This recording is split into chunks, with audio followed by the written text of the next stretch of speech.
Welcome, everybody, to the Mayakoba Classic Emergency 9 edition. With you, as always, Gup here. With me, as always, my partner in crime, Tambo at Toe Tag and Tambo. Tambo, how you doing tonight? I'm doing better than you, man. I feel bad. I know you got to come on and do all this talking now, and I'll try and do my best to take over. The people know I love talking, so that's fine. You can send it my way. But excited, man.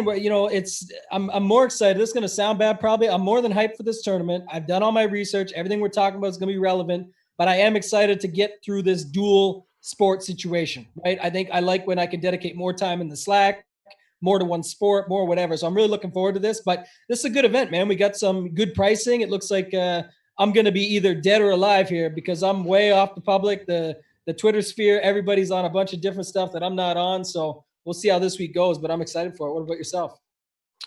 Yeah,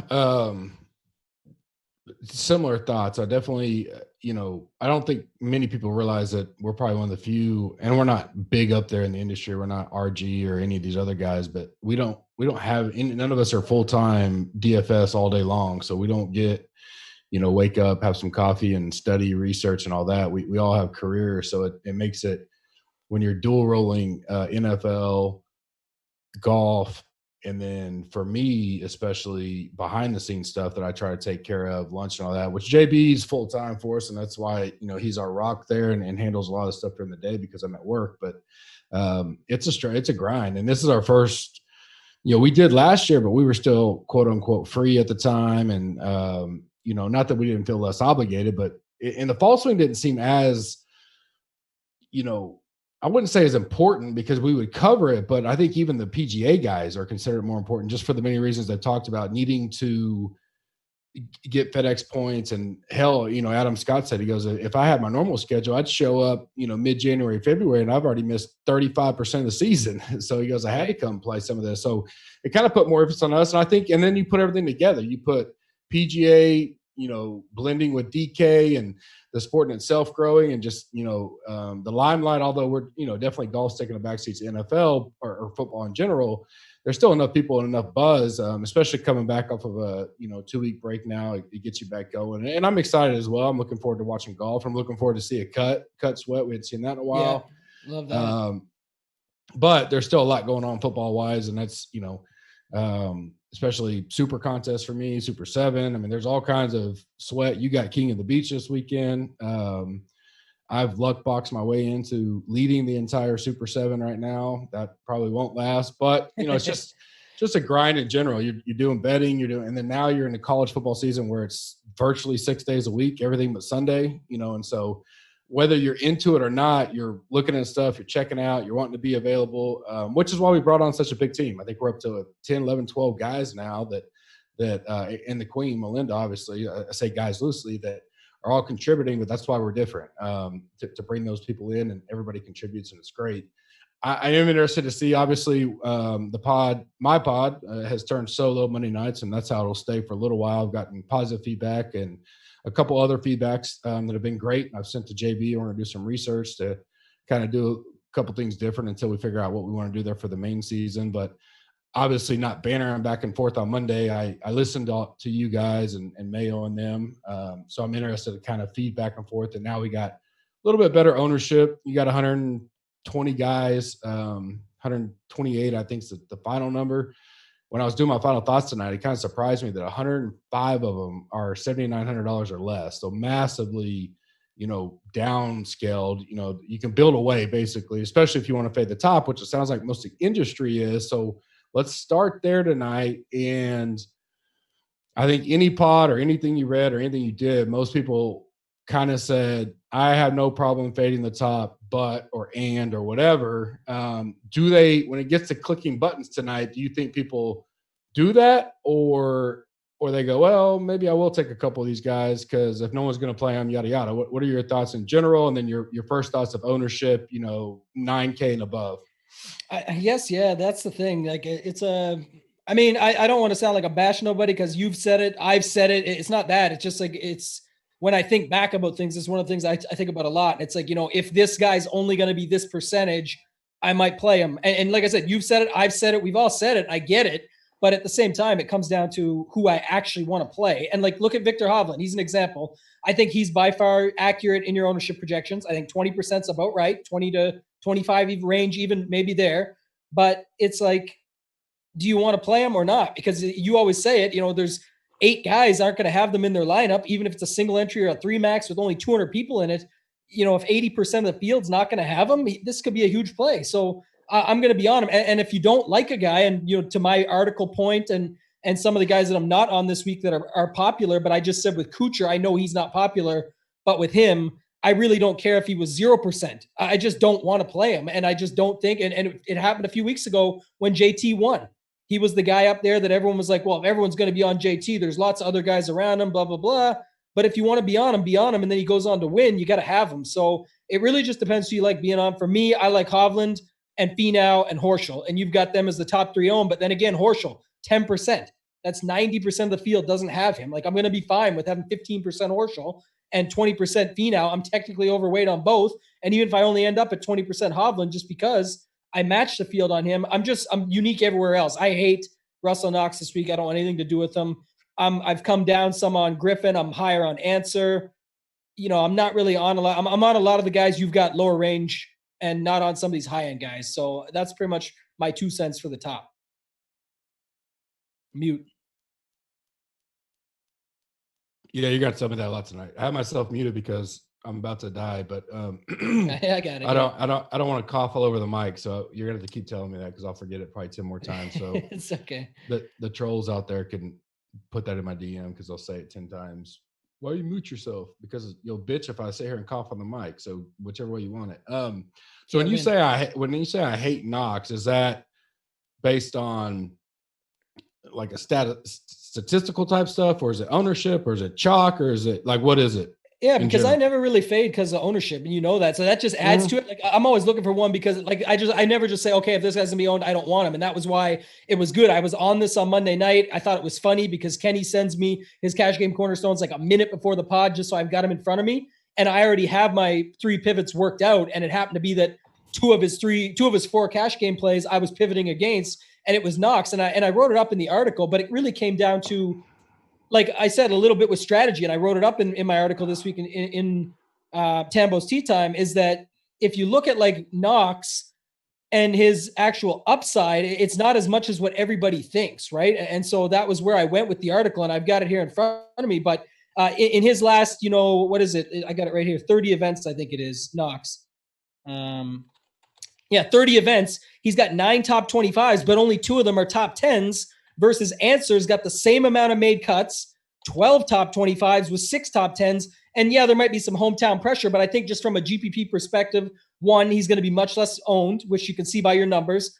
2, he also, has the upside. He just got 4th in a WGC that no one's even talking about him, which I think is great. He's your boomer. You got to be on him for that reason too. And then the other factor is that if you look at, the new strategy that we're talking about, and it's such a small sample size on getting these 6 out of 6s, if you're saying Knox, well, he makes cuts, he's safe, he's a good cash play, he's 6 of 6 made cuts here. Well, Answer's 3 of 4, got 21st and 9th the last 2 times out, 4th in the WGC, 25 of 30. He's the same with more upside. So if I'm going to aim to have a GPP lineup that has the upside to get to the top, I think Answer's in that lineup. And I also don't love that the whole world is piled on his betting number, even though that has nothing to do with, doesn't matter. It's against the books. That's been a long time joke, but it is rare that you'll see a community bet like a Knox or a Kisner this week go off and smash, right? We get a couple of them a year. That as well. Yeah, I didn't bet Knox. I actually spread it out among low or higher odds, I guess you would say in that case. I definitely agree. I do think it'll be interesting to see.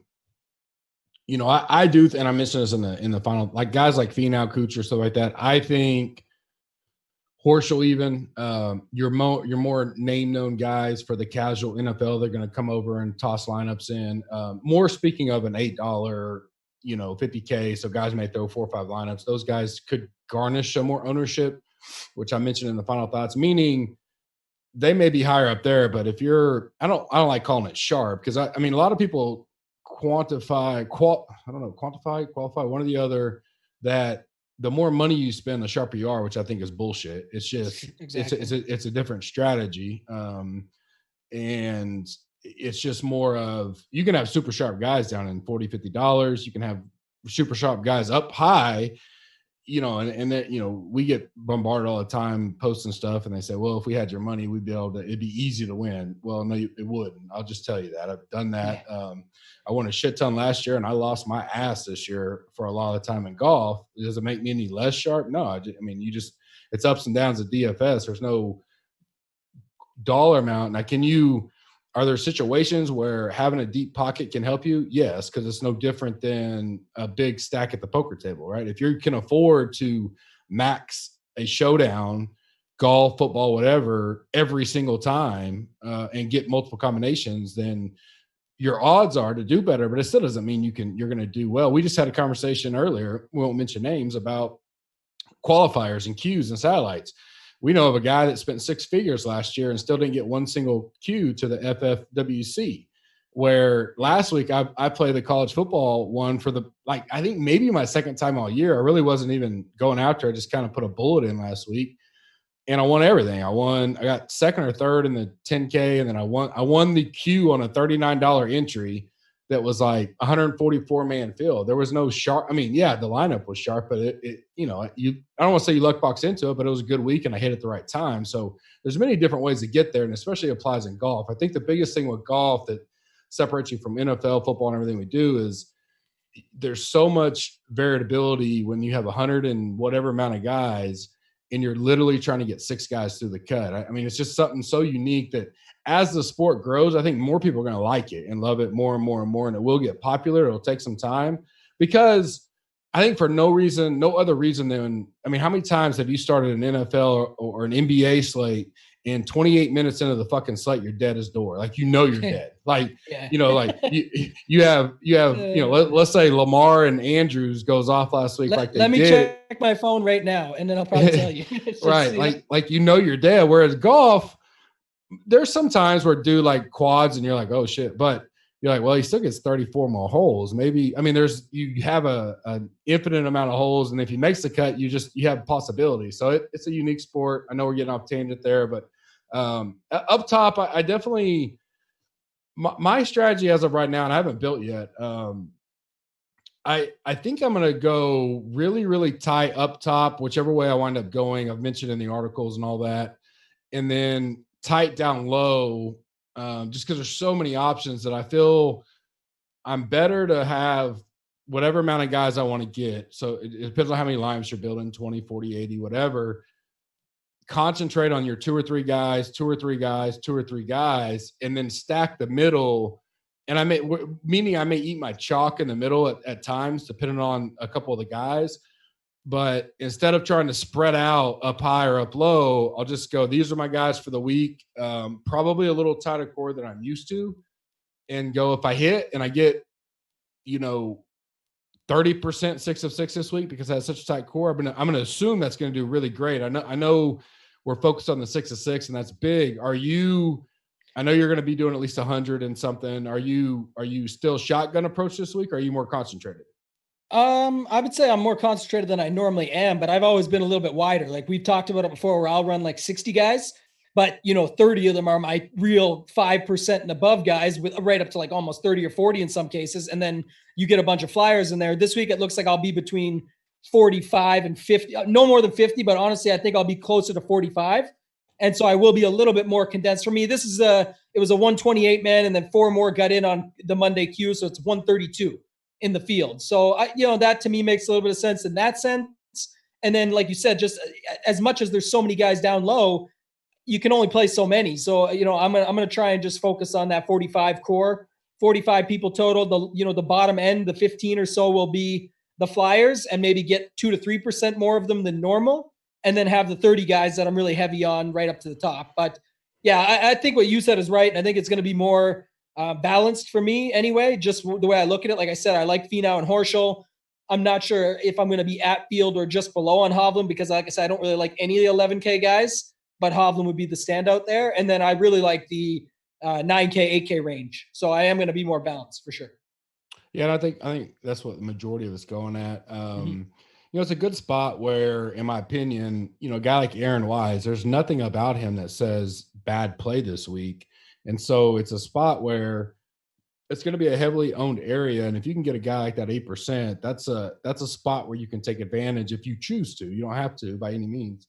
But those are type of risk or things that people could take that's a little bit different, but not crazy, instead of like playing these one box luck guys in the 6K range up with the chalk. I think most people gravitate to that. They just go, well, I'll throw these guys in there and hope one hits, instead of Aaron Wise is one on the tour. He played pretty well the last few months, and he's half the ownership of the rest of the 9K. I'm not saying I'm going to play him, but we're doing a better, and because we're behind the paywall right now, I want to focus on them.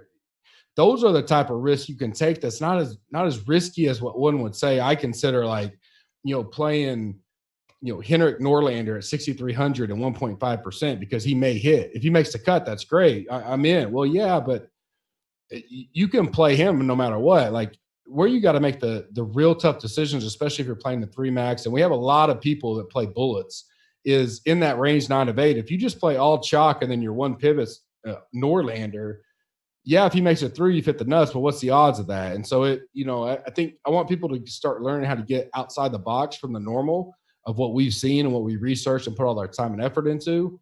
Another one in the 8K range, I thought Bradley would come in a little more, just based on my thinking and listening. I definitely don't mind Champ here. He played great. Kisner, I think there was a lot of hype up, but then a lot of, is he really worth it? Other than the kind of the super hype. I like Poston, but I don't think I'll be on. I don't know how much I'll be on him at 18. I don't know if I like 18% Poston. I still love Griot. So those are kind of my takeaways in the 8K.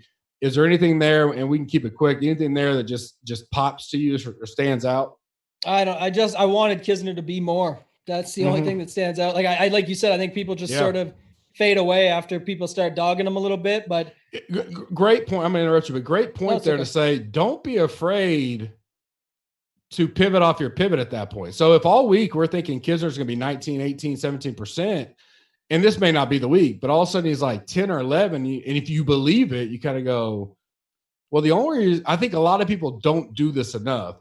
The only reason they were off him the whole week, which is why we were against building lineups on Monday morning at 8:30 or whenever the fucking pricing comes out. Price came out, yeah. Yeah, is because your perception of him being high owned. Well, then he doesn't wind up being high owned, and you thought he was a great play, and you don't even get him in your pool because of your perception. And people don't flip enough to go, like, I was off Kisner the whole time, but now I'm like digging in, like, all right, do I believe him? Obviously, I put a lot of time and effort into the percentages and projections, and then later on tonight, I'll check some of the other sources and see how off I am or how I compare to those guys. But if I really think he's going to be under 13%, and I do think he can catch fire, it is a great low course for him, as far as short off the tee type of deal, and he can catch fire, got a little fire in his belly from the pit. Well, now I don't mind having 19% Kisner and being a little overweight over the field. Does that ever cross your mind or no? No.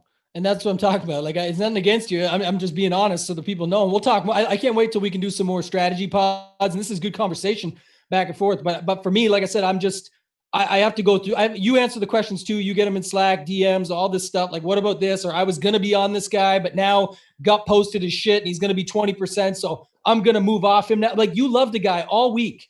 I'm going on the reverse of what you just said, actually, Gub. So it's not really disagreeing with you. I'm just saying it happens. I agree with what you're about to say. If I'm on someone all week, I'm not going to let anybody get me off of them. And that's what I'm saying. That's what happens. Someone goes, damn, I was on Grillo. Tambo just said he wishes that Kisner was more. And now Grillo is going to be the guy that's owned. I thought I had a sneaky Grillo and everyone was going to be on Kisner. And now I'm going to move off him. No, but you liked him. You liked him all week. You wanted to play him. So why do you care? No, 100% agree with you there. And I had the same strategy. Like, I'm not going to let that stuff talk me off of them. I just have to decide how much overweight I want to be. And look at your build as well. I should say this because, like you mentioned, a lot of people do have a single entry or a 3 max, whatever you want to call it, a bullet versus a 3 max. They'll have that situation. That's where you got to go, okay, shit. Now every guy I got is the top owned guy on Gup's ownership. That's not going to work most likely, right? That's too, quote unquote, too chalky. So, yeah, you got to change your build slightly, but don't go change it with the guy. If Grillo was your favorite of those 6 guys, don't go, oh, he got moved up in ownership, so I'll just move off him and take someone else instead. If he's the one that you liked, move off one of the lower priced guys. When you go, oh shit, Joel Dahman, he's at 7. And that's not going to hurt you overall. Don't get me wrong. Like 7% is nothing. But I'm saying if he also rounds out your build where you already have Varner, Zhang, Grillo, Poston, Knox, and Finau, well then yeah, that's pretty much all the chalk in your lineup with the low end chalk, when you could just as easily pivot to a Harrington who might end up being lower than 6.5, or dropping down to like a Gomez or a Pan or a Ryder or someone like that at 1 or 2% that really aren't that much different than Dahman in all reality. No, and that's where you get into the whole 2v2 type deal. You're like, all right, these two versus these two, and that that's where we're at. Sadly, no questions in the PGA Slack. I can't wait till January when we have like 300 in there. That's what's going to happen. I was going to say that's all to do with the seasonal stuff. But I think everyone's in the same boat as us, trying to round this thing out. But we still want to play it, and it's exciting. It's a cut event, like you said, which I'm pumped about. Get back into the real sweat, the Friday sweat, the Saturday, Sunday sweat, all that stuff. But I can't wait for that part. That's about the biggest thing. Well, and I think most people, because of time and allocation, and they're playing NBA, and our NBA has been absolute fire, is they decide to go the one bullet, maybe 3 lineups. And so they only need to check, like they know the video's up there and they may watch it later and read all of our articles and the final thoughts. And they're looking at 1 or 2 guys to flip in their lineup. And that's it. They're not really grinding out like a typical PGA season when that's really all that's going on. So we certainly understand it. It does suck, as far as the content's there, but we got questions coming in now, but of course, which is fine. We got time. It allows us to talk a little more on the strategy side, and then some of the other stuff going on in the business. As far as the live chat, we got several people in there. Nope. Yep. Is this a week that spending your whole cap would be contrarian? I guess I don't know that I would go either way. I just not to cut you out, but I think that it's every week is a week to not spend your salary to be contrarian, because the numbers show it over a long period of time. Even in recent, let's say the last 12 months, when people have caught on to that a little bit, people are still capping at 49.9. And that's going to differentiate you slightly because you left $100 on the table, but people are still spending the majority of their money, if not all. So I would say leaving $500 on the table would be the contrarian play here. And I agree with that. I think most, and then, especially if you're in a build that has a lot of 20 to 100 type optimizers and stuff, in general are going to try to get as much of the dollars as there. So you're mathematically going to have that. Same guy said, I've heard people spending 46,000 down. Like, now that's crazy. I mean, if you want to do that, I guess, but there's never a week I'm going to tell you to spend less than, I don't know if I've ever optimally built and had it put in less than 48.9, and that's pushing it. I normally cap it at 49.1, and that's about as low as I go. Yeah. So the thing about that is, and like you said, it's good we get to talk a little strategy in this situation. So what they're doing, Gup, is they're looking for this premium optimal, because our friend of the pod, Rick Gaiman, and we'll talk about the DFS Open and stuff tonight, I'm sure as well. But he's posted the optimals for people to see, and Josh ADHD and guys like that have posted out optimals, and people see, oh, holy shit, it's almost always 45 or 46,000. Like, that's where it comes in. That's just the nature of the pricing. And if you look at those optimals, it's almost always like a 0.014% guy, like this week, a Ben Taylor or a Roger Sloan or someone like that will be on it. Nobody will have him. So even if you're doing your builds in that price range, and you can use optimizers out there and set it up to say between 45 and 46,000 and hope to ping the right numbers, you need the right guys. You're looking for a needle in a haystack with a pricing in a haystack with the Pula in a haystack. You're giving yourself no outs. It just doesn't make any sense. And that's why you almost always see the winning lineup, which is what's most important, what actually wins the money every week, because the optimals don't win the money every week. Now, would you want the optimal? Yes. That's what we're looking for. The perfect lineup, we'll say. But good luck finding it, I guess, is my point, because of all those factors, versus just having to beat what the field's up against. And you can use other ways to be contrarian while still spending the majority of your cap. Like Gup said, 48.9 and above, no problem. I mean, it kind of goes back to the whole air yards and all. I mean, there's so much statistics and that are great if you can use them in the right place. But to your point, I 100% agree. And obviously love ADHD and Rick and those guys. And I will say, I'm going to get into our tools here in a minute, because I was just going to say something about the tools. I'm glad you're talking about it. Yeah. worked last night with Josh, reviewing a lot of them, and I know some guys are going to bitch and get mad at us and say, "Well, why didn't you roll it all out beforehand?" We just want to get the thing out there. I can tell you what I saw last night. If it grows, by 1.5x by time the TOC, it's going to blow everybody's mind away, and the flow of it and what's there is going to be amazing. And we're still in rough sketching now. We've got the foundation kind of up. I say Josh is doing the work. I just help him, with my thoughts and what's in my mind and what I've been putting on pen and paper in the corner, quote unquote, for 3 years now. It's going to be awesome, but kind of to the point you were saying is the optimal lineup is good, but the odds of ever getting to that point is you're better off getting hit by lightning. And so I do like to see, maybe take the top 5 lineups in every kind of contest and say, what was the best paid lineup? And you're going to see what, like Tambo just said, you're going to see a lot more of the 49 4s, 5s, 6, 8s, 9s, maybe even 50K at times. Yeah. Than you ever are going to see these 45, 46s. I don't, there's like strategies like tonight in college football. It's a 4-team slate, 2 games. You can leave.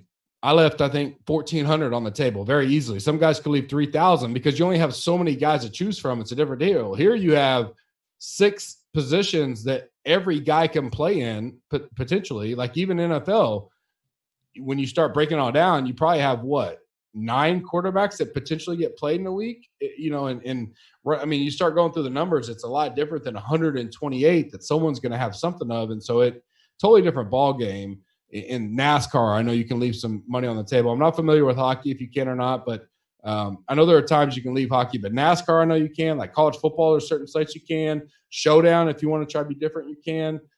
A full slate PGA, there's just no reason in a sense, unless you build a lineup and say, I love this lineup, then play it. That's all. I mean, don't do it on purpose, but if it works out that way, then that's great. Paul asked any weather concerns. I looked when I was doing the final thoughts. I did not see any weather concerns.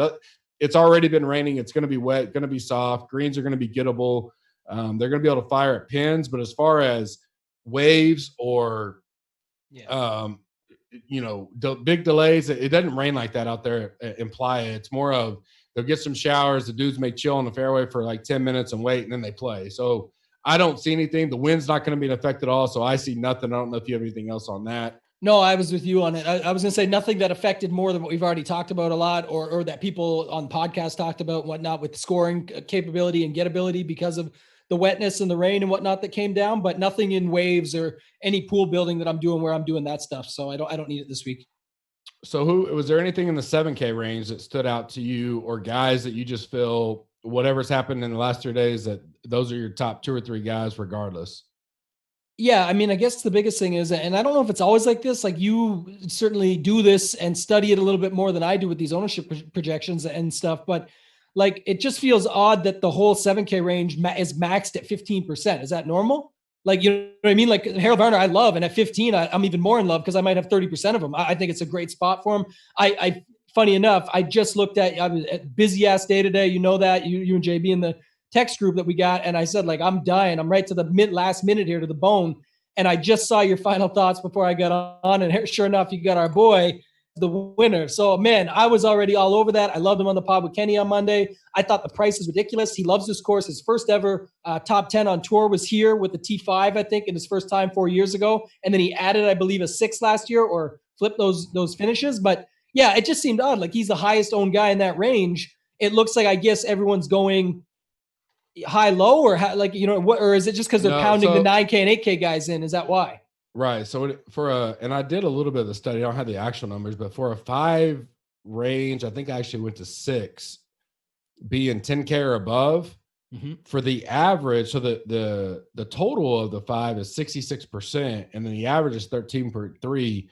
That is one of the lowest I've seen in probably a year. And that's anecdotal for me, but I know if I went back and did the math, it's very, very low, which means a lot more 9s and 8s, and then they can drop down in the 7s and spread how they want because they don't have to.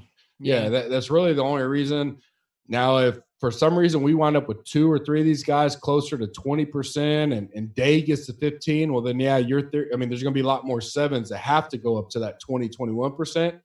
I could swing and a miss there. Fall swing is very hard because there's just not a lot of there's so many gaps in the data from guys not playing. They are playing. They didn't play China. They are playing China. I mean, it's a different deal to kind of get your recent type numbers in. But historically, I feel pretty good about the ownership this week. So could Harold get up 17, 18 for sure? I'd be surprised if anybody gets above 20, unless someone surprises me up top in the 10K and they get up to 22, 23, 24 type percent.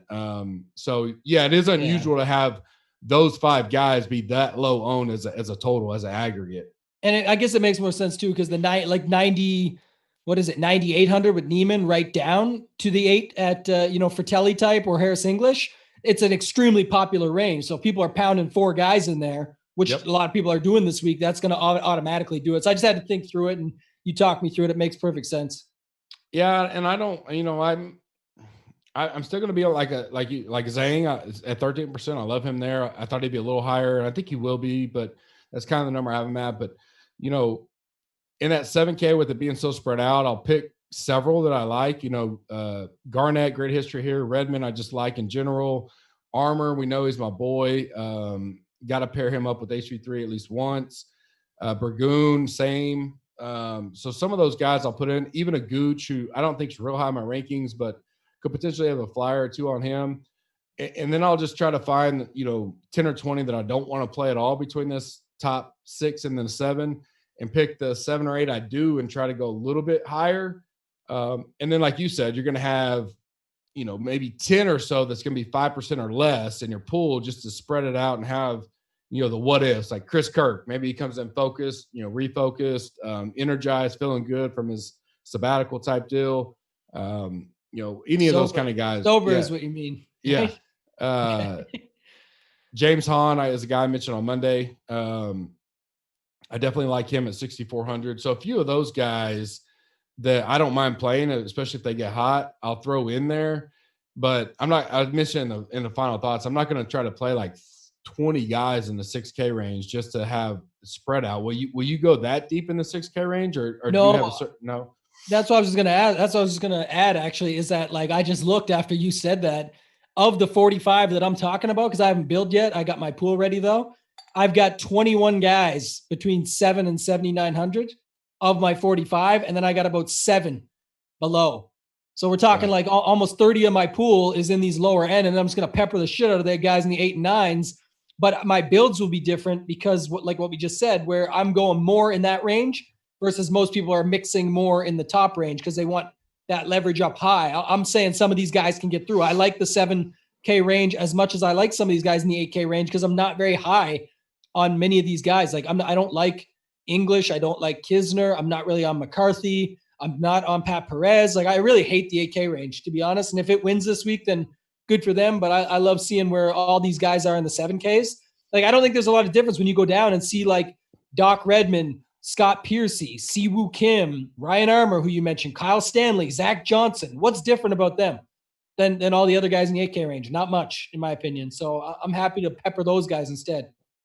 No, and right now I have Griot and Champ are 2 of the guys I'm going to play, and then I kind of have to decide between Poston, if I want to go there, but I think I can if I'm deciding to fade the rest of it. Yeah. And I mentioned that in the deal. I said, even in the 9K range, which I like the 9K a lot more than the 8, but in one of these 2 ranges where you have an aggregate of so much ownership, if you want to just say, well, I'm going to make myself different and I'll just take 2 guys out of the 8 and fade the rest. Well, now it frees you up to kind of be overweight somewhere else, wherever that else is, and kind of build because you're not worried about that much duplication. So it's definitely a strategy this week. Will be interesting. You never know. It's always a worry for me. I was going to do bullet only this week, but I worry about the water and those guys get sick and withdrawal. So I was like, man, I don't want to risk my whole week on just one lineup. I am doing a bullet, but I'm going to go ahead and do MME and $8, but I'm going light overall. Any final thoughts before we wrap it up and then head to the coin flip here in about 20 minutes or so? I mean, I don't know how much you want to talk about it. I'm excited. Anybody who doesn't have, the tools or doesn't have the add-ons or anything, like, get your tickets, because I think the DFS Open is sick. I mean, they launched it today. Maybe you want to speak to it more. I'm excited to be a part of it. I know you are, JB, the team, Melinda, everybody here at Gups Corner that's going to be there. And then just the event itself. I mean, obviously the Honda is going to be sick. So I can't wait for that. I'm pumped. Yeah, especially for the internal guys, we're working on, I think it'll be a landing page. I'm fairly confident we're going to have a landing page so we can send you guys there. We'll send everybody there, but especially you guys, and you can go see. And what we wanted to do was, obviously it's a promotion for us to market and try to gain new owners or new membership. But at the same time, we're not trying to discredit the loyal people that have been with us for a year. Always though, I always go back to kind of like the direct TV or cable TV deal. Like, new guys get in for $20 while I'm paying, 400 to watch fucking Sunday Ticket and shit. You get all pissed off. But Right. there's an even middle because you have to market and all that. And so we're equally giving both sides, whether you're a subscriber or a non-subscriber, 6 ways to get in. And then if you hit all 6 objectives, quote unquote, you get a 7th entry for free in there. So you could have 7 tickets. Now, having said that, you have to be a member to win. So the guys that are non-members, their ways of getting in is all through membership types. And everybody's going to see it's going to be the same type of deal. Probably the best thing for the internal guys is, well, the easiest thing is to rate and review us on iTunes. That's free. It just takes you a few minutes. Go buy your combo Gups Corner shirt and hat. That's easy and cheap, and you get another one. You already get one if you're an annual member. If you're a monthly, now's the time to upgrade to annual because you get another ticket for doing it. And if you've been here this long, you might as well move to annual. Save if some you want money to, too, right? Annual's cheaper. So yeah, it's cheaper. So if you want to do that, sure, if you want to wait till Black Friday, that's fine. We are going to have a promo then, so you can take advantage then. But I do it then because after that, we won't offer another discount until the Tournament of Champions. So you'll kind of I won't say miss the boat, but you're going to have to wait a long time. And then the golf tools. I believe enough in them and what we have going. It's very hard to describe that they're going to be unique and different than what's out there. And we're not really, I've talked to Moose, had good times with him. Certainly not backing off of pushing guys to that site. What he does is great, and it's been great so far. And it's a resource that I'll still tell people I'll use. And ours is a totally different type of platform and how we are going to go about using it to leverage what we do already, our content and everything, and help our community. And it's something that you don't have to have. So if you don't want to buy it, that's perfectly fine. You don't have to add it on. There's a lot of cost and resources going into it. So just like the NFL tools, it's going to add on, but you just got NBA and MLB and all that stuff added onto your package for free. So, I mean, there's give and take and all of that. My personal opinion is by 3 weeks, no more, probably 2 weeks into the golf season, once we start Tournament Champions in the Sony, majority of our members will have it because it's going to be so cheap, especially for our current members. And you guys as current members, because that's all that's seeing this, you guys will get the highest discount ever offered before the Tournament of Champions. You'll basically have a week or less to commit or not commit, which, it's a give and take. So we're going to give you a stupid discount to buy in for the annual because we want you in there. Like, we're not trying to make more money off you per se, as some people would like to say out there that aren't members, but we're trying to recoup our cost and help the capital cash flow. So it is a cost to us. So we definitely want to charge for it, but we're going to give you guys something we're not ever going to offer in public. So you get firsthand. And by doing that, you also get these tickets to the Honda Classic deal. That's going to be, amazing. If you haven't seen it, it's all over our Twitter, my Twitter, Gups Corner Twitter. All the guys have retweeted it. So we're the lead sponsor, or one of the lead sponsors with Shipsticks of the whole tournament. It's a charity fundraiser, so all the money, the profit that's made off of it goes to a local charity there, Jack Nicholas Children's. I don't know if it's hospital. Yeah, I've had it. Yeah. Ryan Baroff is one of the lead guys on it. I'm a good friend of Ryan's. Met him there last year, JB? Yeah, last year I met Ryan. And then obviously Feinberg will be there. He's there almost every year. He didn't come last year.